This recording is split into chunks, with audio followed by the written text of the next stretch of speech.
Hello, hello, hello. Happy Monday. It is a kind of gray, rainy Monday here in Boston, so might be feeling a little tired and sluggish.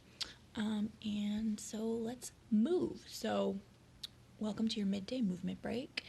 On Mondays we talk about lower body, so we're going to do that today. We're going to talk about a bridge today, specifically a back elevated bridge. So this is something that should be easy for most people to do at home. You just need a chair, couch, step stool, something.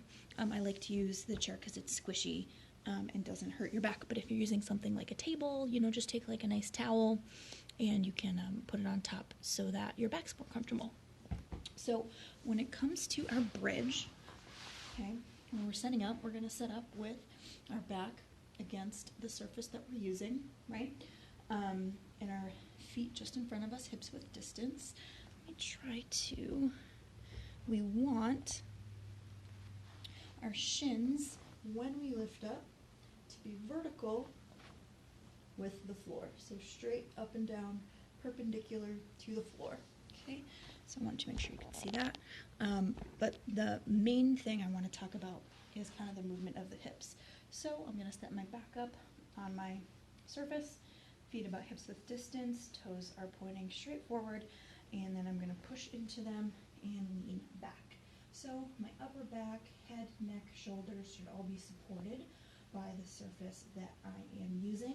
I don't want to be, hanging off and just putting the pressure all on my neck, right? So I'm going to be close enough that my head, neck, and shoulders are all supported by the surface. Okay, from there, the movement is coming from my hips. My hip joint is the main moving joint. The prime movers are going to be the glutes and also a little bit of the hamstrings and, of course, the quads, right? So what's important here is that I move from the hip joint and not the lower back. So the common problem I see with this is that we kind of tend to arch the low back and keep this upper back flat on the surface and then squeeze from here.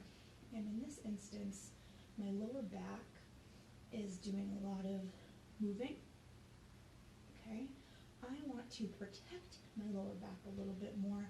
I want to keep my core nice and tight, and I want to move and pivot around that hip joint. So I'm going to keep my back straight as my hips come down and then lift it straight back up. So my upper body is moving as one whole unit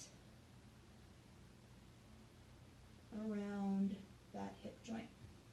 Okay, so again, we want to avoid this blowing out of the lower back, and we want to move the whole body together. Okay, from there, if I want to make this more difficult, I can pick up one foot, but same thing. Okay, I want to make sure that I'm moving around that hip joint and not blowing into my lower back. Okay, so that's your elevated bridge. That's a great one to add in. The glutes are nice, strong muscles. You can try adding some weight if you have dumbbells by putting them right on your hip creases, or some heavy books, or a backpack filled with books or something is a great way to add a little bit of load to that exercise. Happy Monday.